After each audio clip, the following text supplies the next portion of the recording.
Hello guys, PBB ganap. 7th eviction night result.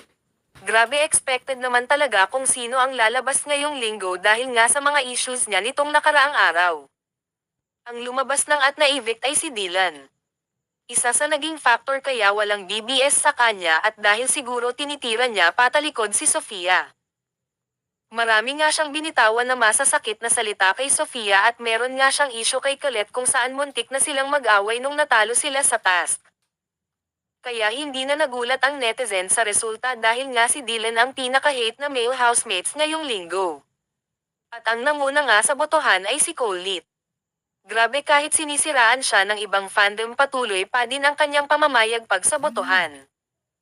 Naungusan niya nga si Rain. Alam naman natin na mayaman ang pamilya ni Rain kaya expected na din na may save siya dahil sa katunayan pa niyan si Rain ang nag-number 1 noong nakaraang eviction night. Sa tingin ko naman ay sakto naman ang nangyari dahil nga na-save si Colette at Rain, isa sa nagpakatotoo sa bahay ni Kuya. Unahin natin si Colette kahit na siya ay makulit. Isa siya sa pinaka-talented sa mga housemates. Unang-una ay magaling siya kumanta at sumayaw. At hindi lang yan, mostly sa mga kinanta nila ay siya ang nag-compose. Kaya may big winner factor talaga itong si Colette dahil hindi lang siya puro ganda. Isa yan sa rason kung bakit maraming sumusuporta na OFW kay Colette dahil nakitaan nila ito ng abilidad ng isang big winner. Pangalawa nga si Rain.